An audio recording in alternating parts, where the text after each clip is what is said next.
So we're going to be talking first a quick introduction on the dredges and on the factory and the company itself. Then we're going to move on into the remote control dredges, some applications and case studies, and then we're going to have a final question and Q&A session, question and answer. Questions will be written on a section that is in Zoom that says question and answer. So please use that for any questions you might have. At the end of the session, we will reply all the questions we can, given the time we have, and those that we can't, we will send them by email to all participants. So, let's see. So for those who don't know, the company Dragflow is an Italian company located in Verona. It's in northern Italy. We've been working for about 30 years in the submersible pump market. We started developing complete dredgers as well to complete our product range and provide complete solutions. The main ways we help customers is whether it's dredging companies, maintenance managers, and mining operations, is by providing them solutions for the collection of sediments. So that could be accumulation of sediments in ports, rivers, dams, for all the reservoirs. We have also clients facing a loss of capacity in their sedimentation tanks in industrial processes. And then finally, for the mining sector, we have a recovery of mineral tailings to provide additional value for the miner. So we customize pretty much all the products we do to match these applications and make sure we provide the customer with what he needs.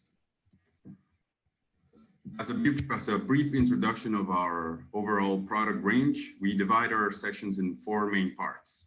We have the first one being the pumps. It can be either electric driven or hydraulic driven. And we have these pumps can be suspended from 6 different types of dredgers. The first one being a cable dredge that you can see here in the pictures.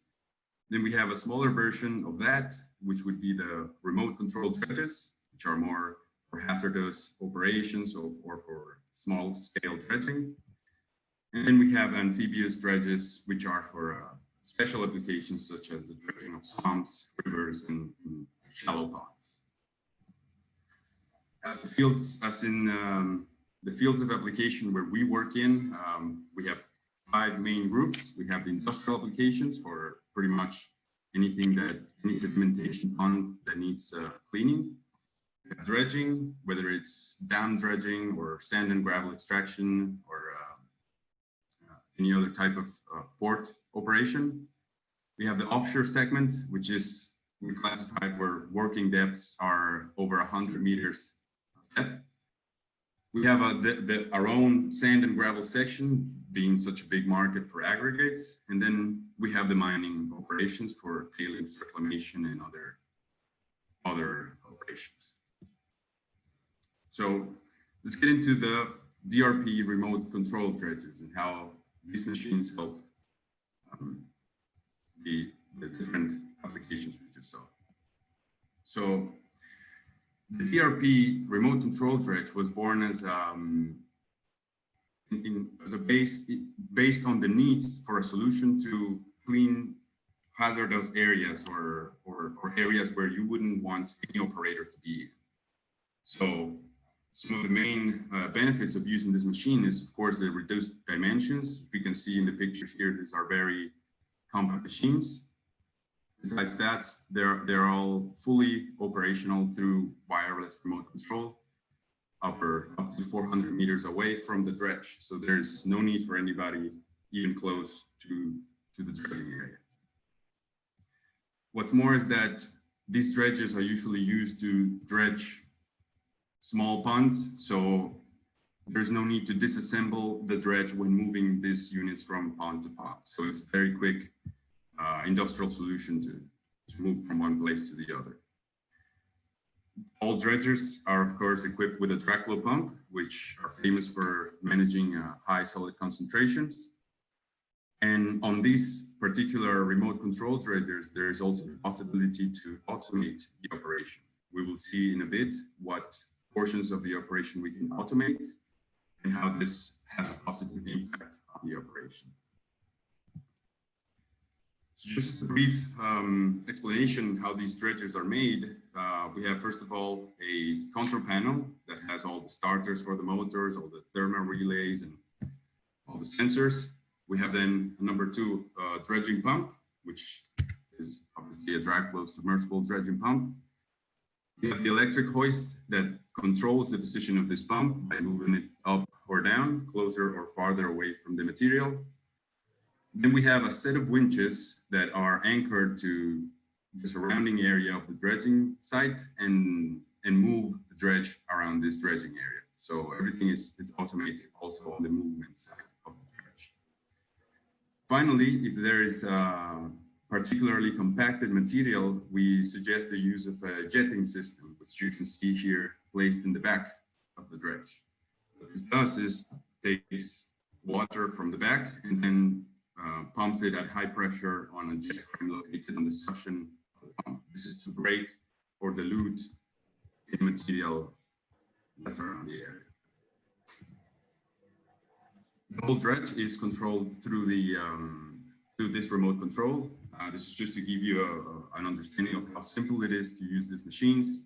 Here we have control of the position of the pump, the position of the dredge with the winches, and we have a display showing us how deep we are dredging and what the current absorption is at that point. This way we can keep an eye on how the pump is working throughout time. So this would be the only remote you would need to operate the dredge. Obviously, only one person is needed, so it's a very simple solution. Here, I just wanted to show you a video. The densities that the Dragflow pumps work in. You can see the change from a turbulent flow to a very laminar flow, meaning there's an increase in concentration in the mixture. So this was done with a remote control dredger in an application in Morocco in the phosphate. We'll see the case history in just a minute. To give you a range of the electric pumps, this is what goes on the remote control dredgers. This is going to be the heart of the system, right? So in Dragflow, we have two separate ranges. We have the electric range and the hydraulic range. On the electric range, we have powers up to 400 horsepower, capacities up to 3,600 cubic meters per hour, discharge diameter up to 18-inch, pumping distance up to 2,000 meters, and a solid handling of 12 centimeters or 120 millimeters. On the hydraulic range, this is just to add an extra note. This is not used on the remote control dredgers, but it's just to show the complete range of the pumps. We have a higher power on the hydraulic pumps since we don't have a heavy electric motor on it. We have capacities up to 4,000 cubic meters per hour, discharge diameters up to 20-inch, pumping distance 2,000 meters, and a solid handling also of 120 millimeters.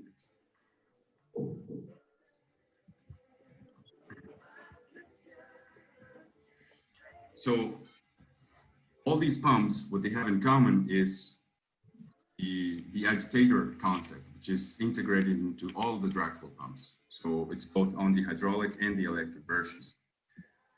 This means there's this agitator that you can see in the picture that is coupled to the shaft of the pump, and as it rotates, it creates a flow towards the material, put it into suspension around the suction, and creating a higher concentration slurry that the pump will pump into the discharge site.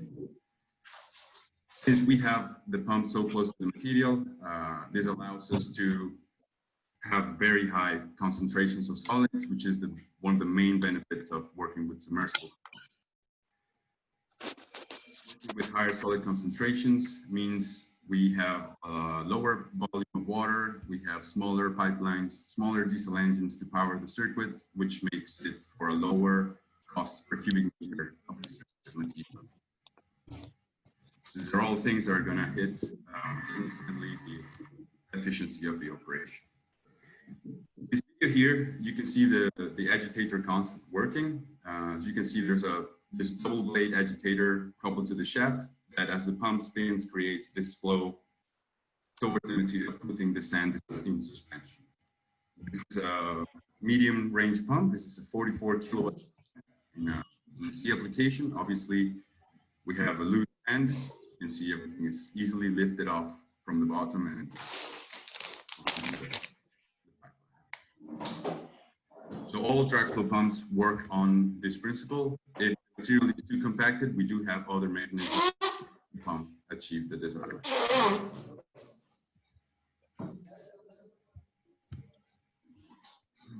Just to comment on some of the features of the pumps themselves that make them stand out against competition is, first of all, we can adjust the lower wear plate of the pump. This is a critical component since when the pump starts working, with time, it will get worn out. And this wear will affect the efficiency of the pump.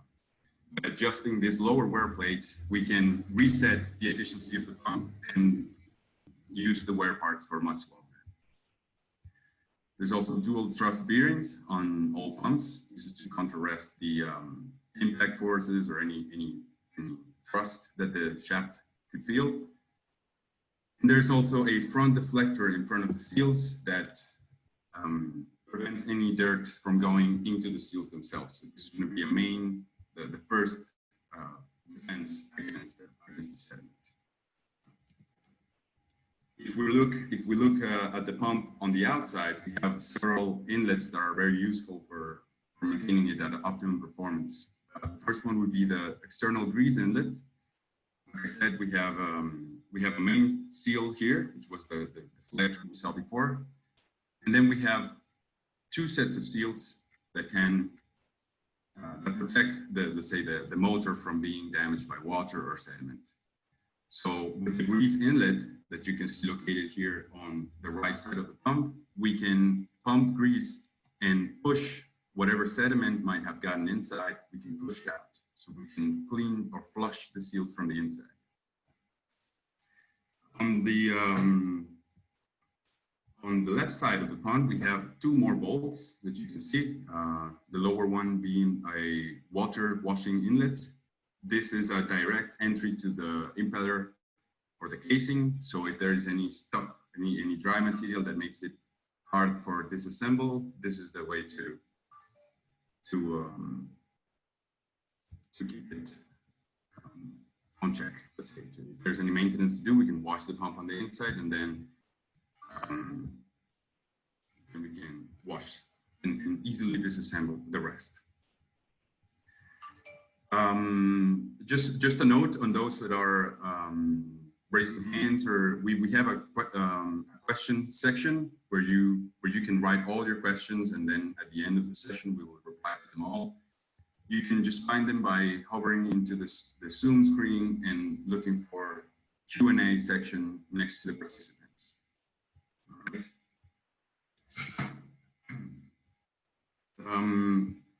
We mentioned the jetting system mounted on the back of the dredge. So I just wanted to show you what the jetting frame looks like and how the system works. Like I said, there is a jetting pump on board the remote control dredge that pumps high pressure water into these frames that you can see here mounted on the pump. The water flow will depend on the pump flow, and this is a very, necessary accessory when dealing with sticky material, clay or lime. Anything that has a plastic behavior needs to be very well diluted before being pumped.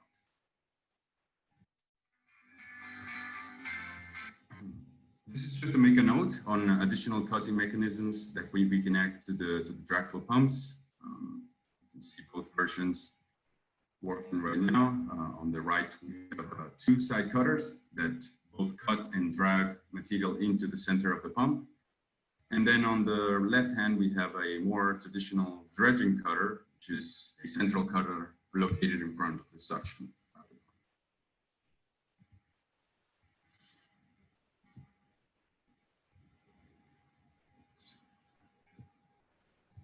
Now, one of the best or biggest features of the remote control dredges is that we can automate the dredges. There's, depending on what the project requires, we can automate certain parts of the operation. Some of the things we can automate, for example, are setting a desired dredging depth, and then the dredge will do a passage dredging the whole pass to that desired dredging depth.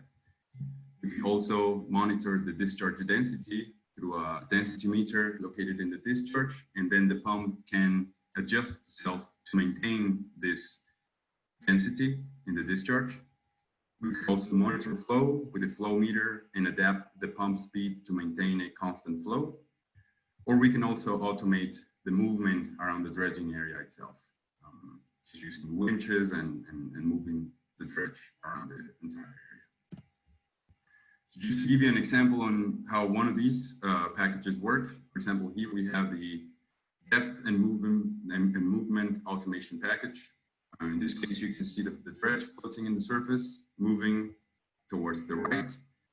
And as the dredge moves, the pump follows the trajectory that you can see in the bottom, dredging the material up to the desired target depth. So there will be no over dredging, which incurs in higher costs. And we have a flat surface at the end. So this is all automated by pressing play and after setting the target depth and length of movement. So this is just one of the packages we can use on remote control dredges. This is an interesting video where you can see just that, the automation of the dredging depth and the movement of the dredge. The operator just presses play and then the dredge does the remaining part of the job. As you can see, it does the pass, and once it reaches its target depth, it raises the pump and then moves further ahead to dredge the rest.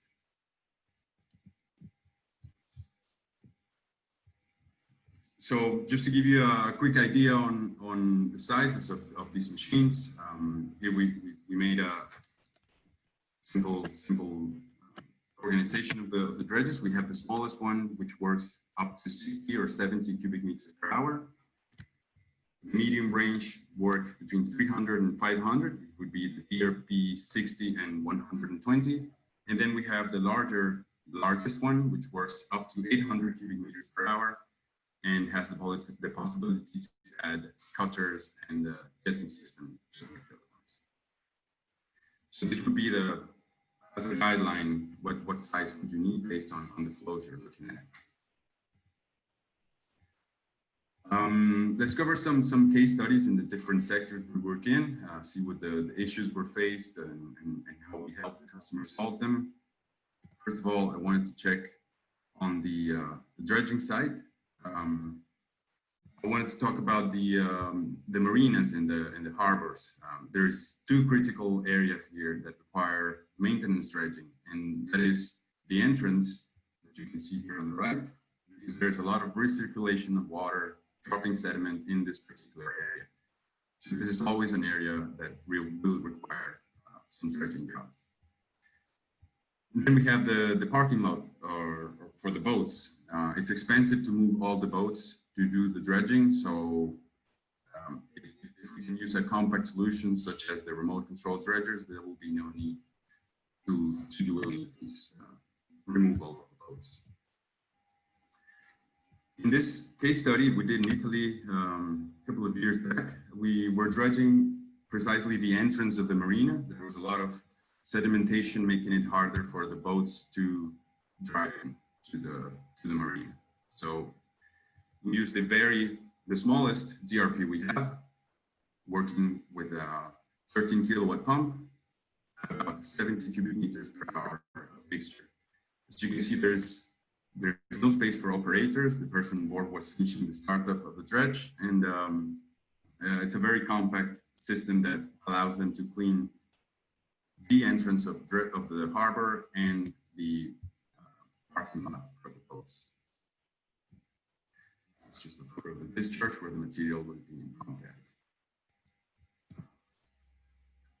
In industrial applications, moving on now from dredging, we have, well, most industrial applications or industrial processes have at some point a sedimentation tank where either the final product or some byproduct of the process is stored.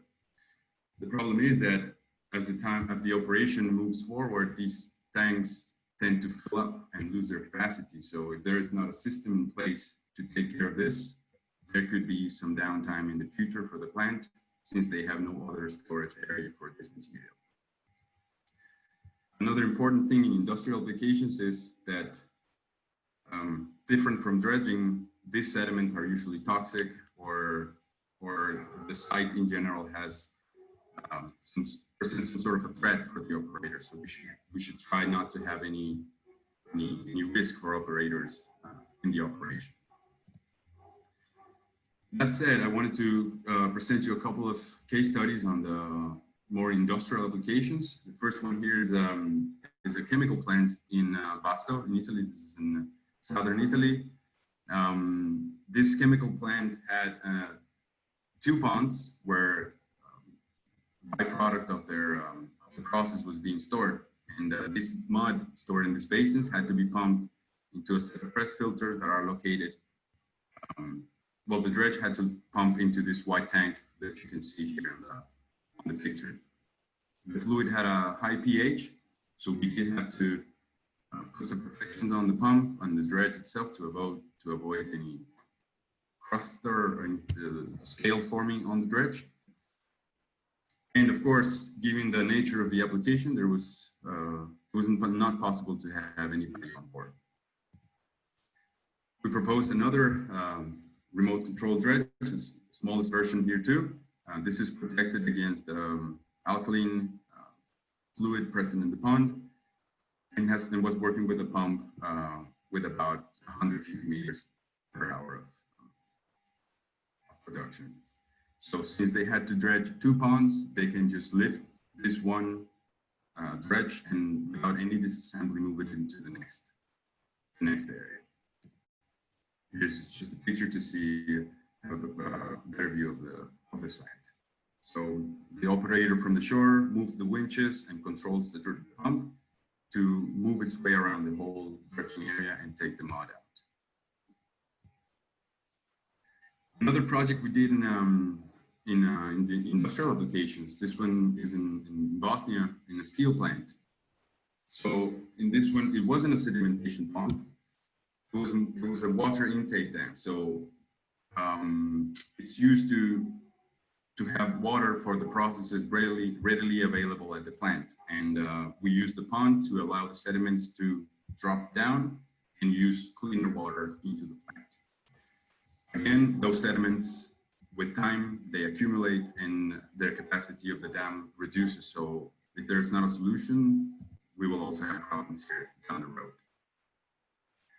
What we did here was a slightly larger remote control dredge with about a flow of about 300 cubic meters per hour. That needs only one operator, of course. You can see here, single operator with the steel plant in the back.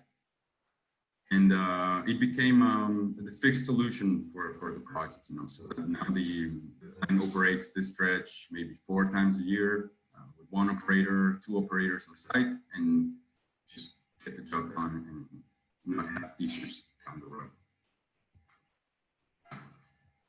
Moving on to the mining applications. We saw dredging, we saw some industrial applications, and now let's touch a little bit of mining. For Dragflow, mining applications go from treating the raw material all the way into the final tailing ponds of the waste. So there's a very broad range of applications here. Let's focus on overflow dams and tailing ponds. These ponds, their sole purpose is just to accumulate sediments coming from the plant, either raw mineral or processed tailings. And with time, of course, as you may have heard, it's happened recently. There's some problems with the tailings dams capacity and the way they're maintaining these dams. So the DRP dredgers can provide a very good solution to mining operations, since usually there's still value inside the tailings. So one option would be to reclaim these tailings and reprocess them for additional value to the mine. Another option would be to use these reclaimed tailings to create paste to shut down underground mining tunnels or these applications with a paste filling, backfilling. So in these ways, we take something that was waste or was considered waste, and we try to transform it into something that can still provide value to the mines. First case history on mining would be this project we did in Morocco. This is the world's largest phosphate mine. Morocco is the largest phosphate producer in the world. And these particular ponds were used to store raw material coming from the crushing circuit.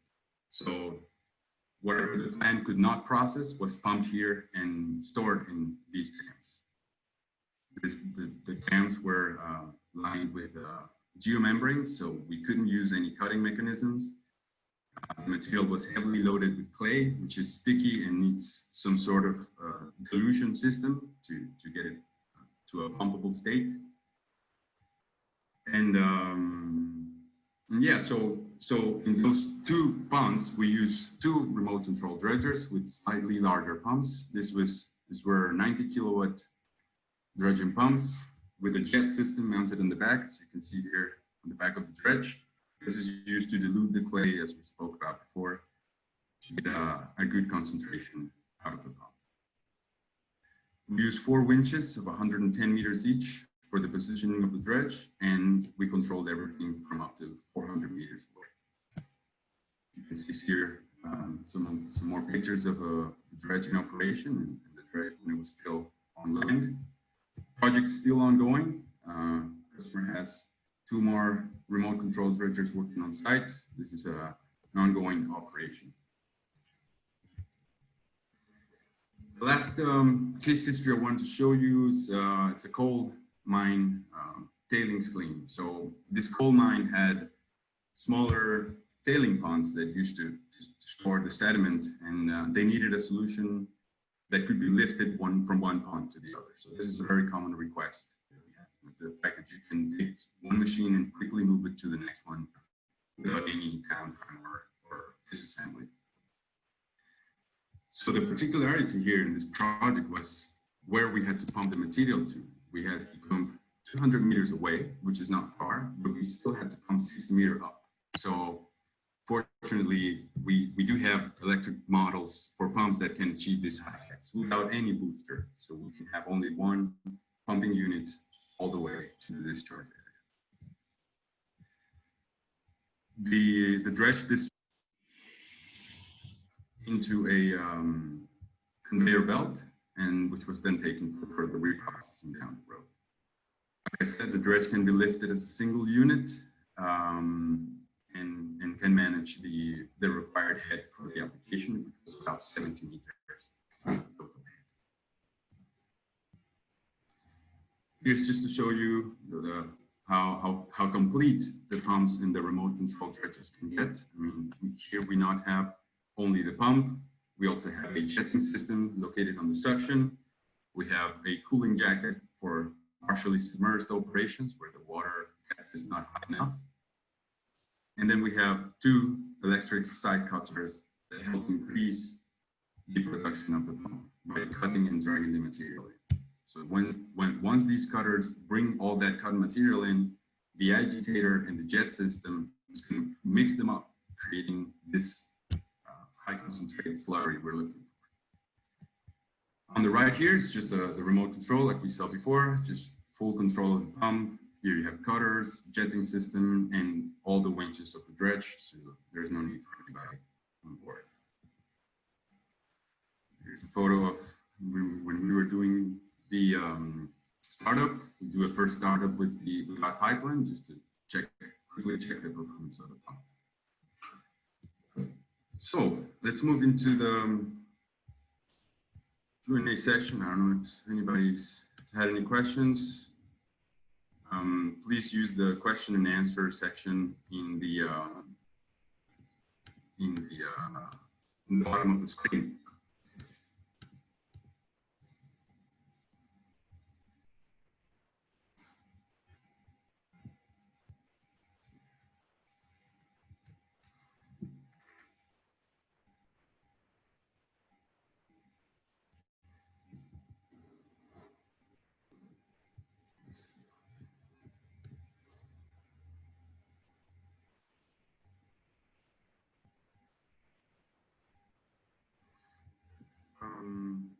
Well, I don't know if anybody's had any questions. You can also raise your hand. We can see the participants from here in case you do have.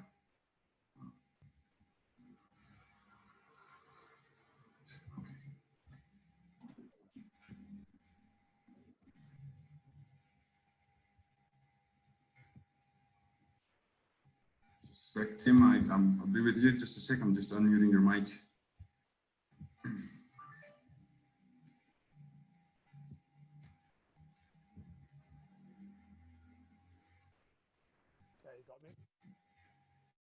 Okay, Tim, can you hear me? Yeah, thanks. Thanks very much. Great presentation. Just wondering what pressure you run your jet ring at. Sorry, I can hear you only really far. Right, I can try again. Can you hear me better now? Perfect, yes. Yeah, what pressure do you run your jet ring at? The pressure, we work around 6 or 7 bars usually. This is an initial guess, but that's what we suggest at the start. We've also done 8 or 9, but that usually works well enough. Right, okay, thanks, that's great. Yeah, no problem. See what Ray, see you. Thank you, Tim. Any other question? You can just contact us anytime.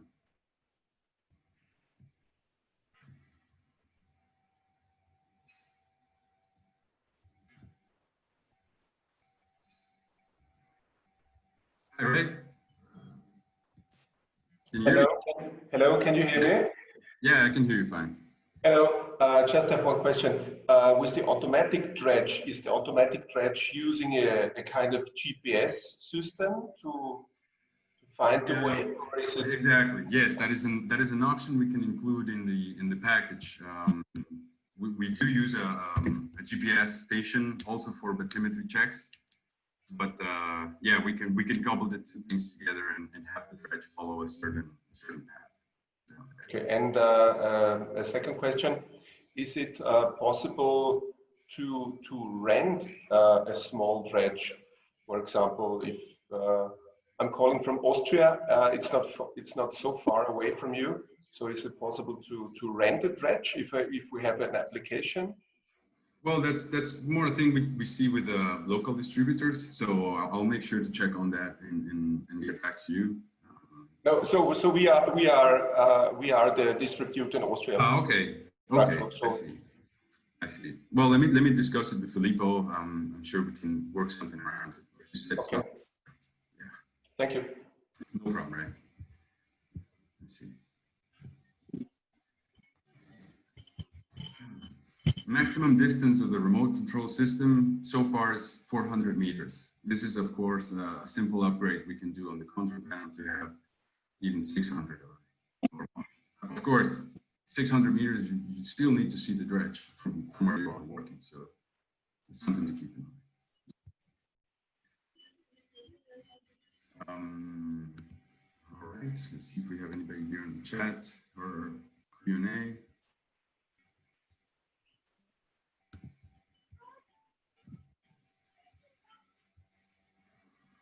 No. Well, I think if anybody has questions, you can always contact us directly. We can have a look at your project and certainly come up with something you can use. Just wanted to take a minute to point out the new Dragflow website for those who haven't seen it yet. We have updated all the product information. We have new product in. We have all data sheets are uploaded on the site, so it's a much more useful website. I have more questions here. We still have time. So is there any training requirements for remote control operators? Yes, we do. We do a training with the operators on site. When we do and go the startup of the dredge, we usually train the operators on the operation of the dredge and the pump maintenance and any other critical aspects. Okay.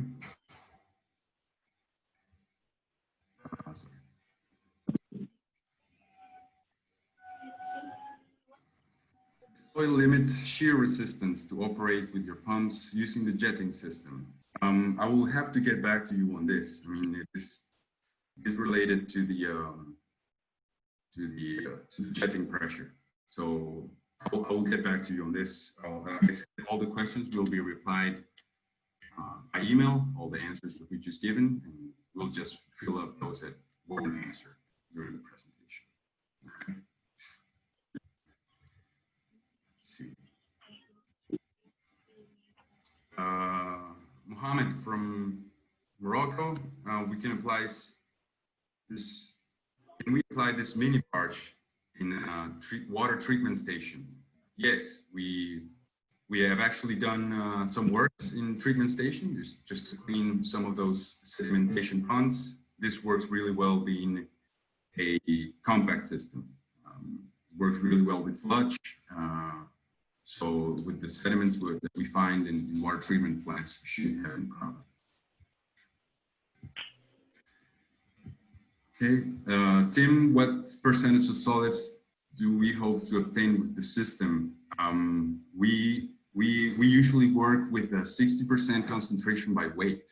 So depending on the material, we're talking about 30 to 40% by volume. This, of course, depends on the density, regarding sand or iron tailings or so on. So this is usually a setting.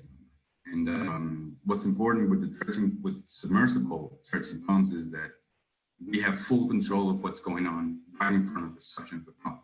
We have the agitator working, we can turn on jetting system if required, or we can also have side cutters for that extra concentration in the slurry.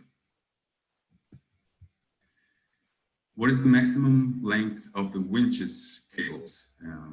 What kind of area are you usually able to cover with the dredge? Well, on the remote control dredgers, we usually have up to 110 meters of winch per winch. So we have, let's say we have a square area of about 100 meters. That would be the dredging area with the longest winches. There's the 50-meter version, and then there's a 110-meter version. If the length of the pond is much larger than that, then we can use one single winch that attaches from one end of the shore to the other one and goes and carries the dredge along that path. So we can, even if it's 300 meters, 400 meters, once the cable is laid down, the dredge will just pull itself to the other side of the pond. Okay.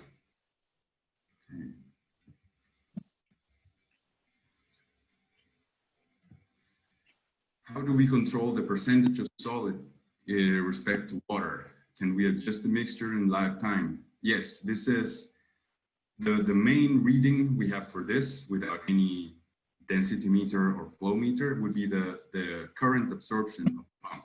Let's say let's take, for example, the electric pump have a nominal current absorption value. So the closest we work to this particular value, the higher this is the closest we will get to maximum performance on the pump. So if we see the pump has a very low amperage, it means we're pumping a lot of water. So we can just lower the pump a little bit more and have the amperes go up to that nominal value that we would suggest as a maximum performance. So this would be a more straight control on, if you want to increase that concentration, you can use any other of the accessories we spoke about, either the jetting system or the jetting system or the cutting systems that we saw just a bit ago.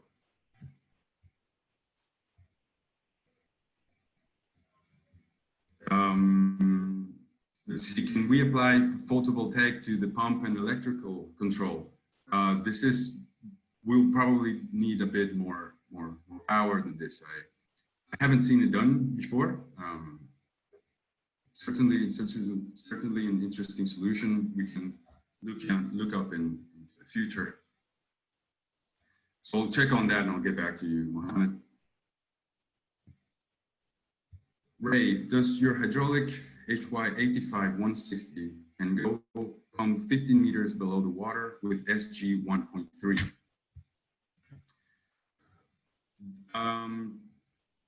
Just from the top of my head, I would say yes, because we usually consider 1.33 of an SG. So that's really close to what we consider for nominal calculations.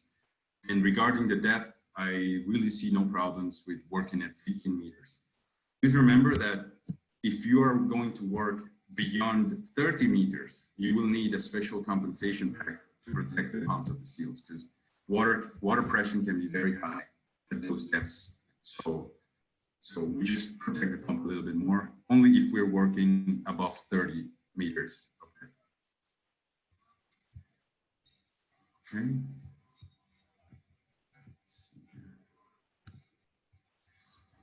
What principle does your density meter work on? How accurate is it? On the accuracy, I can get back to you on that with some solid numbers, but it's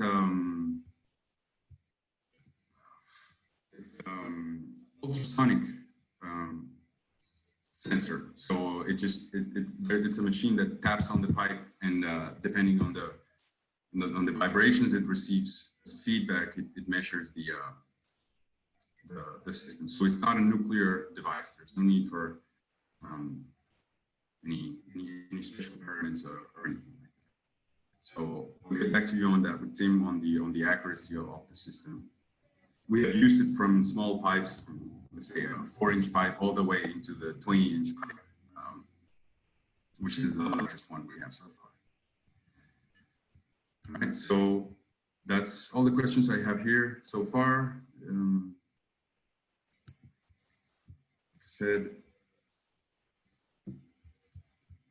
See if there's somebody on the chat here.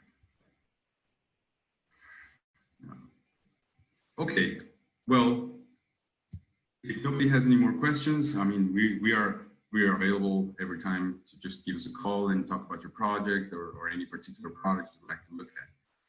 So with that, I thank you for coming to the first Dragflow webinar. We will be doing a webinar, I think it's every 2 weeks, on different products, maybe different applications, say excavator mounted pumps, cable dredgers.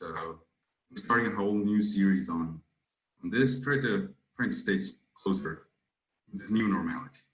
All right. So thank you very much. Appreciate you coming. If you have any questions, you can contact us at any time.